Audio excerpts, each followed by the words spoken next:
Assalamualaikum warahmatullahi wabarakatuh. Saya Tiara Lulu Tarisa dengan NIM 1901075554 dari kelas 3B dengan mata kuliah Sejarah Eropa. Di sini saya akan menjelaskan bagaimana masa pencerahan itu atau yang biasa disebut dengan Aufklärung. Aufklärung tersendiri berasal dari bahasa Jerman yang berarti pencerahan, yang dalam bahasa Inggris dikenal dengan Enlightenment. Peristiwa Aufklärung ini terjadi pada tahun 1695 sampai dengan 1815.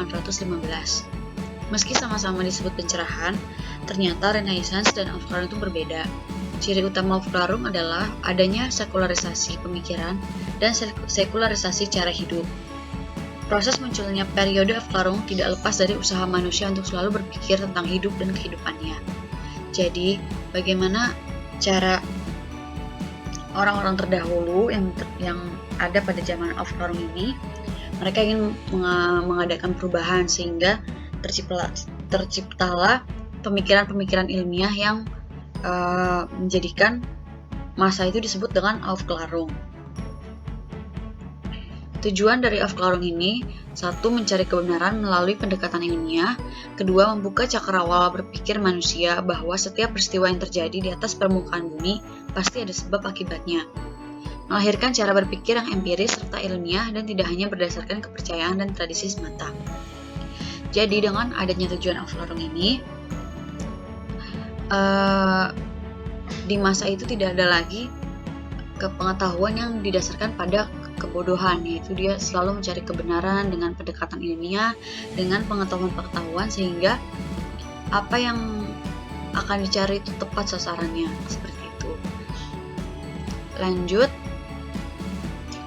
pengaruh Aufklärung terhadap dunia, yaitu berkembangnya paham liberalisme dan nasionalisme. Aufklärung mengedepankan dan memaksimalkan kemampuan akal manusia, kemudian mendorong munculnya berbagai ideologi baru. Lalu mulai bermunculan penemuan-penemuan baru dalam bidang ilmu pengetahuan dan teknologi. Pengaruh Aufklärung ini ada dampak positif dan negatifnya loh.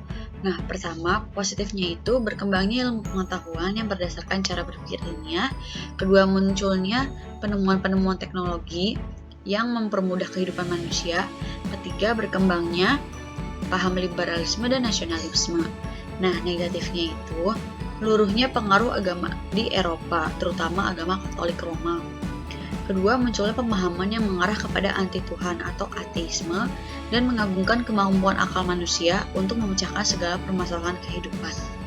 Pada intinya, walaupun Aufklärung ini sangat bijak dan berpikir ilmiah, tapi ada dampak negatifnya karena dia mengagungkan kemampuan akal manusia, padahal kemampuan yang maha kuasa lah yang dapat merubah segalanya. Selanjutnya itu munculnya paham rasionalisme dan empirisme. Rasionalisme merupakan paham yang mengatakan bahwa sumber segala pengetahuan berdasarkan dan pengetahuan dapat diuji oleh logika. Paham ini mengatakan bahwa sumber pengetahuan adalah berasal dari akar. Paham ini dipelopori oleh René Descartes pada tahun 1596 sampai 1650 Masehi. Ia mempunyai semboyan, "Aku berpikir, maka aku ada." Ciri rasionalisme, akal budi sebagai kekuatan, menolak terhadap hal-hal seperti dogmatis, tradisi, dan otoritas, menuju kemodernan dan sekularisme.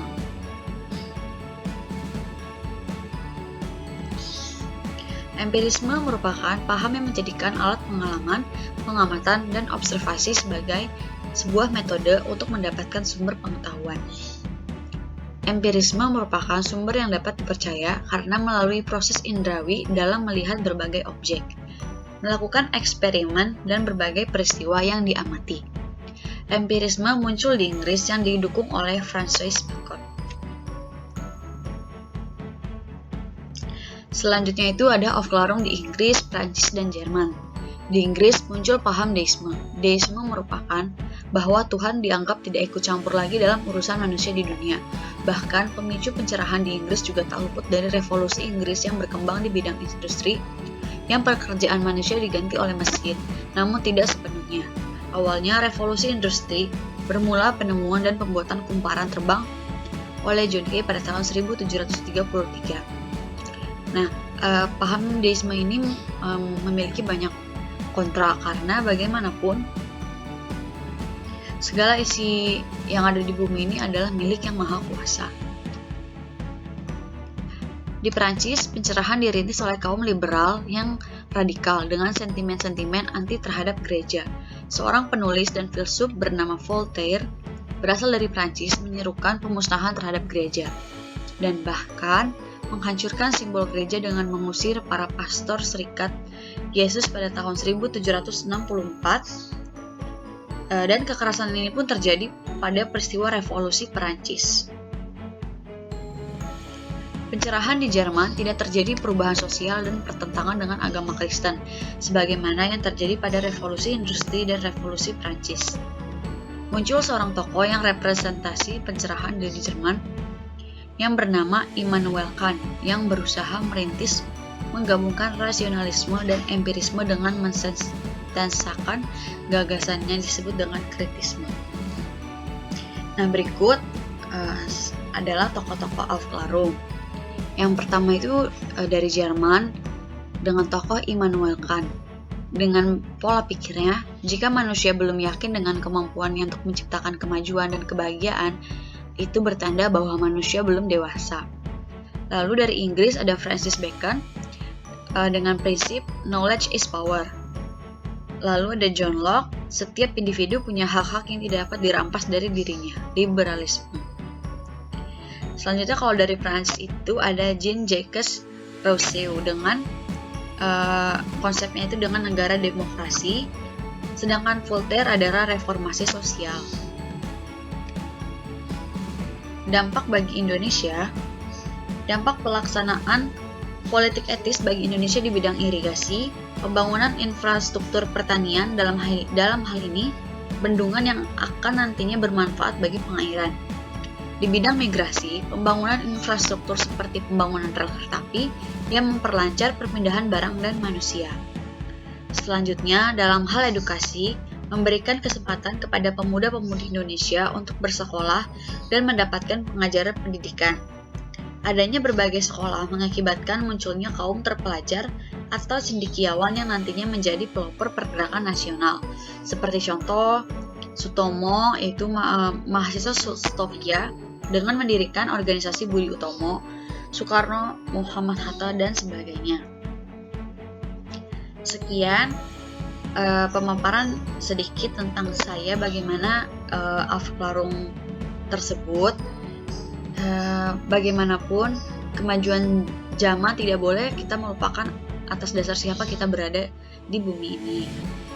Sekian dari saya, kurang lebihnya mohon maaf. Wassalamualaikum warahmatullahi wabarakatuh. Sehat selalu, stay safe.